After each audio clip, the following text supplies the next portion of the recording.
Ние сме орган кој што спроведува постапки. Ние не сме орган кој што носи постапки. Сите одлуки се носат од највисоко ниво, тоест од владата.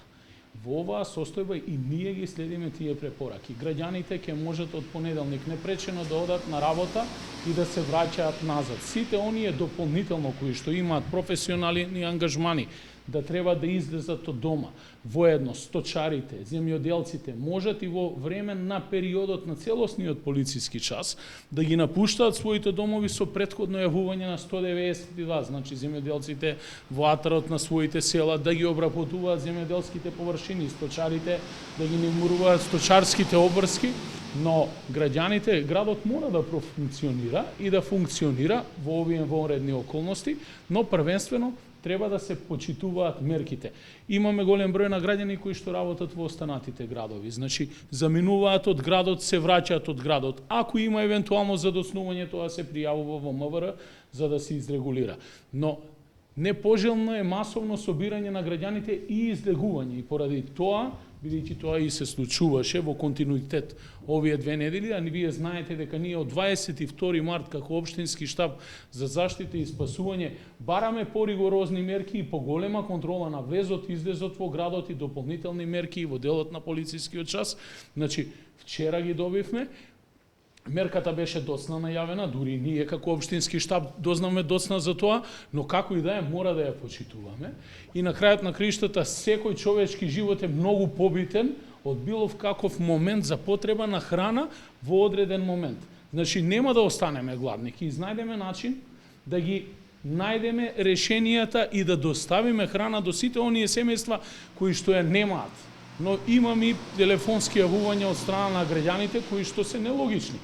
Значи, буквално ми се јавуваат со барање, дојдете градоначалник, донесете ми леп. Јас го разбирам, и ја разбирам таа потреба, но се работи за добро ситуирани семејства. Оние кои што најмалку имаат во овој момент ги почитуваат мерките, а оние кои што имаат повеќе, тие се обидуваат да изнедат некои одредени други решенија за белешки. Ова не е период на забелешки. Сите заедно мора да се бориме со овој проблем. Почнувајќи од хоризонтала, од вертикала, нагоре па надолу, и еден апел до сите политички субјекти. Доста се занимаваме со политика веќе. Ова не се моменти за политички пресконференции и така натаму, туку се моменти за сплотеност. Не треба да се шири неединство помеѓу граѓаните и сите оние негативни коментари на социјалните мрежи, сметам дека не водат само во погрешна насока.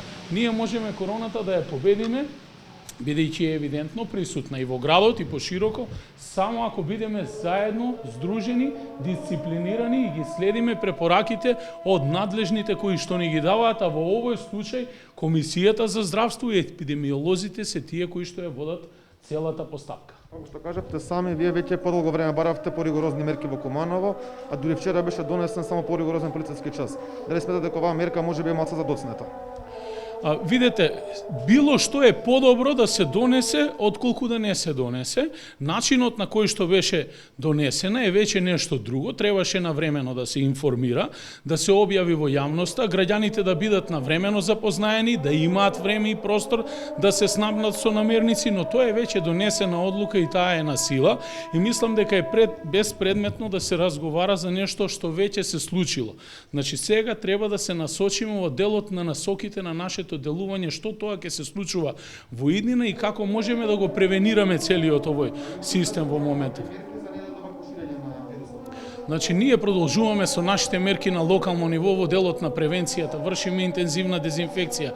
Над 30 тимови во градот ги дезинфицираат повторно стамбените објекти и други објекти кои што имаме лоцирано локации добиено од Центарот за јавно здравје, локации на лица каде што значи имаме позитивни случаи со коронавирусот и таму се врши интензивна дезинфекција околу тие објекти и јавни прометни површини. За жал, временските услови денеска не ни дозволуваат да вршиме целосна дезинфекција со натриум хипохлорид на јавните прометни површини, но тоа секојдневно го работиме, воедно ја дезинфицираме и градската болница и пунктовите за тестирање, но дополнително бараме разбирање од граѓаните од понеделник натаму да ги тргнат сите непрописно паркирани возила од јавните прометни површини, бидејќи имаме проблеми во самиот процес на дезинфекција.